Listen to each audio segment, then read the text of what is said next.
Hello and welcome to Suspended Fanimation. And this is going to be episode 2 of season 1 of Futureman. And the title for this one is called Herpes Fully Loaded. We're going to be reviewing this episode. So if you guys haven't gone out and seen this yet, go out and see it. It's on Hulu. You can actually sign up for free, I think, for 30 days and see all of season 1 in preparation for season 2, which comes out on January 11th. That's what I'm doing, is I'm going episode by episode and doing these. So from here on out, spoilers, spoiler alert. So if you haven't watched the episode, go and watch it, or watch it later on, and you can come back to this video, which will be up on my site. So let's see here. I'm actually pulling up my chat as well, so I've got people off on the side here.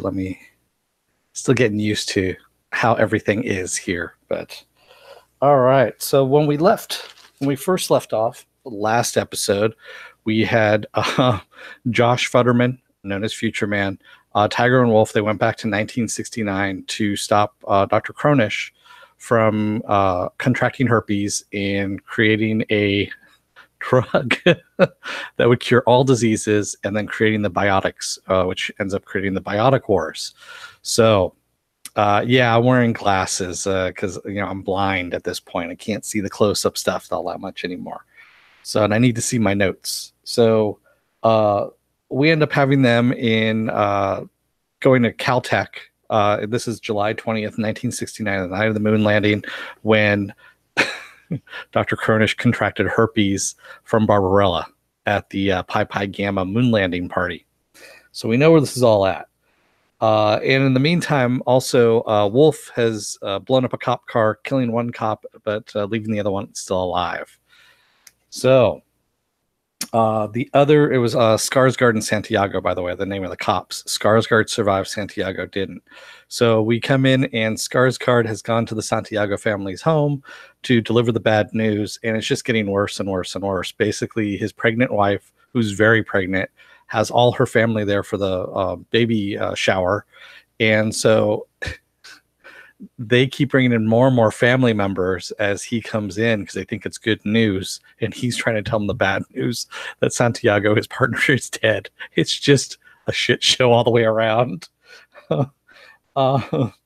Josh ends up, he's on the back of the motorcycle on with Tiger, and they pull up into a gas station. He's like, "Come on, time out. We got to talk this over." And they're gonna kill Cronish, is what they want to do, Tiger and Wolf. And he's like, whoa, wait a minute. He says, "I've got a better idea. What we're going to do is we're going to cock block him." And they're like, "That's great. We'll just rip off his cock, let him bleed out slow." It's like, no. Cock blocking. It's basically, we're going to keep him from getting laid, from getting herpes, and he'll never go into science. Everything will be good.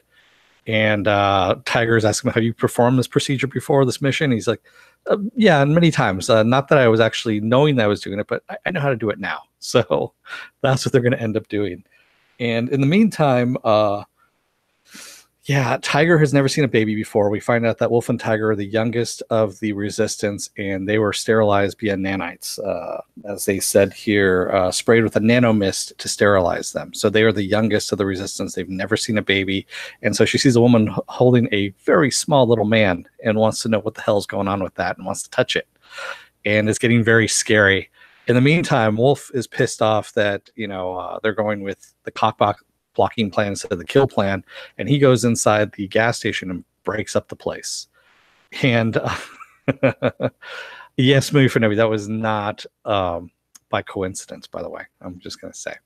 So so Wolf is inside breaking up the place, and the owner of the gas station goes, whoa, man, what the hell's going on? And then he notices the bikes are from the Double D's, or the Double Damned. It's a motorcycle gang. And he says, "Don't worry about it, man. I'll clean it up." And then he goes to give him the secret handshake, and of course Wolf does not know the secret handshake, and gets pissed off and breaks all the guy's fingers, like literally bends them back into different shapes.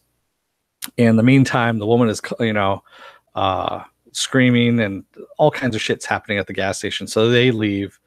The guy in the gas station is calling up the Double D gang, and telling them, that they're going to Caltech to send the gang over that way. And the woman also calls the cops and tells them about, the strange woman that was trying to grab her baby Give me that baby. Exactly.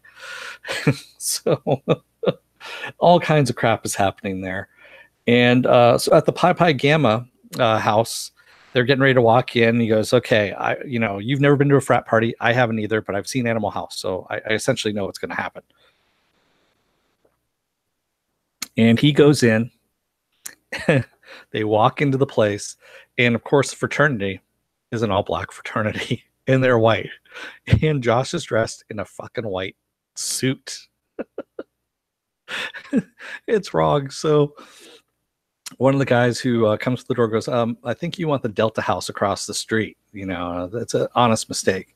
And he goes, and Josh's like, hey, I thought this night of the moon landing, we'd all get together, have a beer and all that kind of stuff. And yeah, he's like, it must be nice having that kind of privilege to walk into a place and just do what the hell you please. And he goes, we've called the cops all this time. No one shows up. He goes, so we police ourselves. So you're going to leave Colonel Sanders. And that's when Josh looks at it and goes, he's got a point. I am dressed like him. Which is just wrong. I mean, and then Wolf sees Cronish, a young Cronish who comes up and says, is there a problem? And Cronish is actually being a little more diplomatic and says, you can have a beer. And then after that, y'all have to leave. And at that point, Wolf just can't contain himself and says he's going to kill the entire mutant race.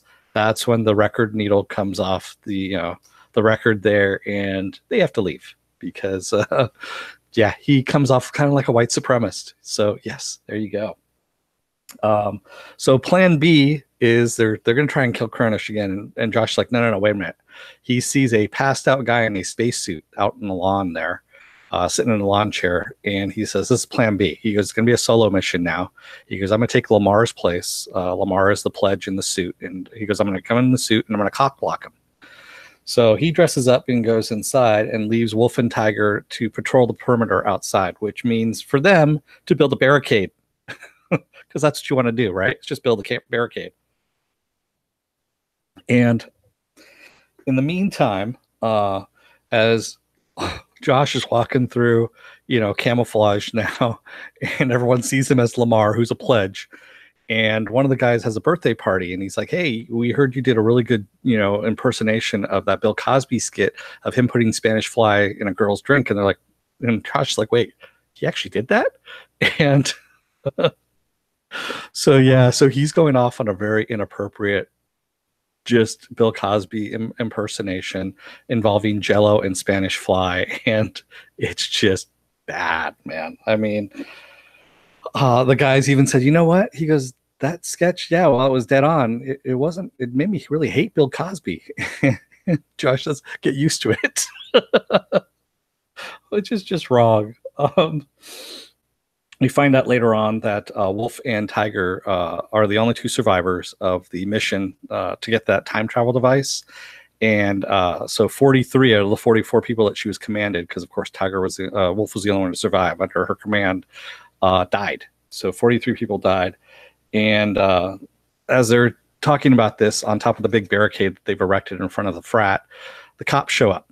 And the cops are like, what the hell is this? And so they call over the air, and of course Skarsgård hears this and comes running. He's eating a taco out in the taco stand, crying as he hears this. It's just, all kinds of wrong on this show, but it's pretty damn funny at the same time. So we see Josh inside, and he's repeatedly trying to stop Cronish from getting herpes from Barbarella. She's trying to pass him a joint that she's already had.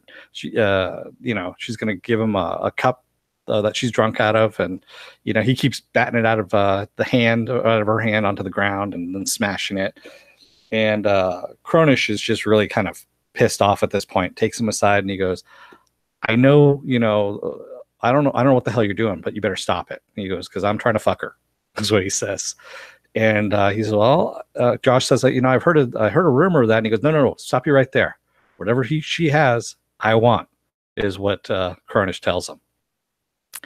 And so this leads to a dance-off. So, Josh gets into a dance-off with Cronish to cock-block him. And he finds out that Cronish actually has some pretty damn good dance moves.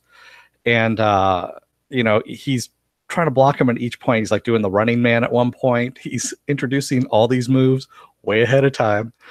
And in the meantime, outside, we see that the cops have gotten the demands, list of demands from Tiger and Wolf of what they need for the hostage situation. And they want to clean, among the things, a clean jug of water, one plump cat, and historical textbooks of the era. And Skarsgård shows up as well at this point, and also the Double D. The Double Ds show up, and they're telling the cops, "Hey, we pay you enough. We want you just to walk away because the people behind the barricade we want to get." Yeah, don't forget the pickles. That's right. I forgot Movie Fanobi. Don't forget the pickles, the green ones. So that was the other thing too that was in that list of demands. So the Double D show up, and of course the cops aren't going to go away. And this leads to a fight happening outside between the cops and the bikers, and it's a pretty all-out riot going on. And at this point, that's when Skarsgård leads some cops for Santiago and to go towards the barricade, and they're trying to breach the barricade, and Wolf and Tiger just fuck them up. I mean, just they're not killing anybody, but yes, they are knocking the crap out of things, you know, out of these cops. So in the meantime, Josh is still having the dance off with Cronish inside, and of course, you know, Cronish ends up, he goes, "You know what?" He goes, "You're going to drown," and he goes, "I got the crowd with me this time." And he does the swim and gets the entire crowd working with him. And he's like, "Oh crap!" He goes, "What do I do now?" And he looks at the screen and he sees Neil Armstrong on the moon, and he sees a moonwalk, you know, kind of backwards, and he's like, "Moonwalk, that's it." And he gets up on stage, he looks up and he says, "Thank you, Michael," before he jumps down and starts dancing like Michael Jackson, does the moonwalk back and forth, and stops. And everyone, the entire crowd is silent. Everyone's just looking at him. Music has stopped and everything. And everyone cheers and starts, you know, he's won the dance off at this point. And the best thing is you have Tito Jackson on the phone, you know, a la Back to the Future, saying that he's looking for that dance move, and he's talking to his little brother Michael, and he's going to describe to him about the moonwalk that he just saw. So it's pretty damn funny. So at that point, Barbarella says, "You know what? If you fuck as good as you dance, you know, I'm in for a good time." And she's going to take him out. This one, Lamar comes in, and he is naked, or you know, in his underwear, and he goes, "What the hell is that guy doing in my outfit?" And they pull off the helmet, and they see it's Josh, and Josh takes off running, of course, because he already was outed as a white supremacist, if you will, and he takes off running, but not before he drops his iPhone. And Lamar picks up the phone, and he goes, "A black phone? Black Apple?" That's what he says, and he's looking at it, and we see Josh upstairs in the bathroom, and he's looking out the window as Tiger and Wolf are basically blowing the hell out of the neighborhood. And he calls down to them and says, "Okay, the mission's complete. We got to go." So they set up the time travel device to take them back to 2017, and they go back as he jumps out the window and lands on Wolf's balls, of course. And yeah, Josh did make the biggest mistake in time travel. And as they get back there and the mission is complete, Josh is going to move in for a kiss on Tiger, and she's like, "What the hell are you doing? You trying to go rat hole to rat hole on me?" And we find out that they call mouths rat holes. Yes, exactly, because that's what you shove a rat into, is your rat hole. And just then a bus rolls by with an ad for Cronish Laboratories on it, with the ad "For you and for me," and we see him pointing at his little herpes, this big ass herpes thing that he's got on his lip there. And that's when he goes, "Fuck me." And also, I just want to say the best line, by the way, is after Josh runs away, after being, you know, has the spacesuit helmet ripped off of him. They hear shots outside the frat, and one of the frat guys goes on the set and goes, "The cops are outside," and everyone's kind of, he goes, "And they're shooting at white people," and everyone cheers, and I started laughing my ass off, man, because it was, I mean, that's one of the best scenes, man. So that's where we ended it, with nothing has changed. Everything is still the shit, and things have been made even worse because Josh, of course, left an iPhone in the past, in 1969. So what did everyone else think about this thing? I mean, this alone, the title alone of this one, gets me every time. Herpes Fully Loaded. These episodes have some of the best titles out there, and just cracks me up. So, and yes, Mufinobi, yes, he did make the biggest mistake in time travel, but I'm not going to say that one, because we still have some people who haven't watched all the episodes. I know that Kato Roan hasn't seen all the episodes as of yet, so I'm not spoiling too much ahead of time here. So, since we're going to get to it, yeah, the titling is some of the best stuff they have going on, and also just everything else. I mean, taking Back to the Future, the whole Tito Jackson being there and explaining to Michael Jackson about the moonwalk, and then the list of demands. Yeah, the plump cat. I mean, the jug of clean water. Um, it's pretty funny, and then also the reference to the Terminator as well, because I'll take a 40-watt plasma rifle, a plasma rifle in the 40-watt range. Hey, pal, just what you see here. And their first list of demands is something that is from the future that the cops don't know what it is. Yeah. So that's a little callback to the Terminator. I love that they actually call back so much stuff for different time travel movies and shows and things like that. And it's done in a fun way that is also pretty damn funny too, that they've worked it all in and it works. That's the whole thing. This is the way you write something that you're going to do an homage to, but still do something that's completely different as well. And yes, that was one hell of a perimeter. They built up a big, and how in the hell did he get, out of all the biker garb, how in the hell did Josh get a white suit? That's what I want to know. I mean, he picked the white suit. I guess that was the one thing that, man, it just kind of gets me. Yeah, and the writing is so good on it. It's funny, but not pandering. You're right, Viking Bitch. It is. It doesn't talk down to you, and it kind of already infers that you've seen all these references before. And if not, it's still funny, even if you haven't seen the references to it. So that's the thing that's good about it. And yes, Slurmy Scott, I know you have Futureman envy. Sign up for, again, if you haven't already signed up for it, I forget what the trial period is. I think it's like 30 days, if I'm not mistaken. Yeah, do the trial, man. It's worth it, because the entire first season is up. Plus, there's a lot of other stuff on there. There's Runaways is on there. And of course, season 2 is going to start up here fairly soon as well. So that's January 11th. So you should roll right into the season premiere. And also, I just saw that one of my other favorite not favorite shows, but a show that just has a great title, and it's a cooking show. It has nothing to do with sci-fi or anything. It's called Fuck That's Delicious. I just saw they have all 3 seasons on Hulu as well, which I might have to take a look at. Basically, the guy's a chef who gets stoned and goes out and tries different food. It's pretty damn funny. So, wow. So January 11th is your mother's birthday. So you're going to get her the gift of Hulu? Is that what you're going to get her, Mufinobi? Just sign up for another. I'm not going to say this, but maybe you could sign up for another email address and use that, Slurmy. Maybe that'll be the way of doing it. So, yeah, that is that is actually one of my favorite titles of a TV show. Is Fuck That's Delicious. It's pretty damn funny. It's almost as good as the titles to these episodes. She doesn't know what Hulu is. You can tell her Jason Momoa is on it.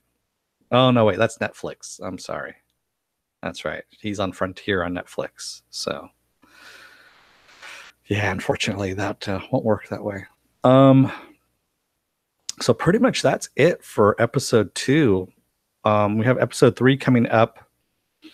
I'm going to do this probably the day after Christmas. So, have Christmas off for everybody, Christmas Day, because I know everyone's going to be busy. Yeah, Momoa. That's for you, Mufinobi. Momoa. And I'm probably going to try and do I'm thinking I might do Deadly Class as a standalone, just record the video of it and put it up. Same thing with Runaways episode 1. I might do those today and just post them up, depending on how long, how far into it I get. Also, Counterpart, I got to do episode 3. I know I'm going to be starting with episode 3, so I'm a little behind on some stuff at the moment. So, anyway, what is the title making fun of? Slurmy Scott. It was Herbie Fully Loaded. Herbie Fully Loaded was that Lindsay Lohan movie. I don't know if you remember the Herbie movies from the 70s. They redid them again in the 90s with Lindsay Lohan. They did one anyway, and Michael Keaton was in it as well. And it was called Herbie Fully Loaded. And so that's what Herpes Fully Loaded came from, by the way, which is just pretty damn funny all the way around.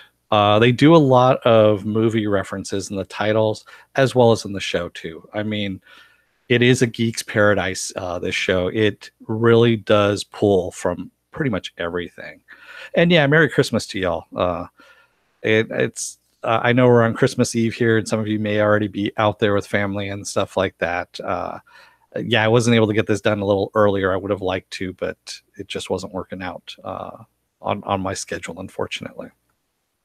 So with that said, I'm going to let you guys get on with your day, and Merry Christmas to y'all. And I will see you again on Thursday. Is that Thursday? No, excuse me, Wednesday, the 26th. And I'm going to shoot for 11 a.m. again and see if we can do that episode 3, 11 a.m. Pacific Standard Time. So until then, don't let the door hit your ass on the way out. Otherwise, you may find out that you didn't stop what was supposed to happen in the past, and now the future's still fucked up. Good night, everyone.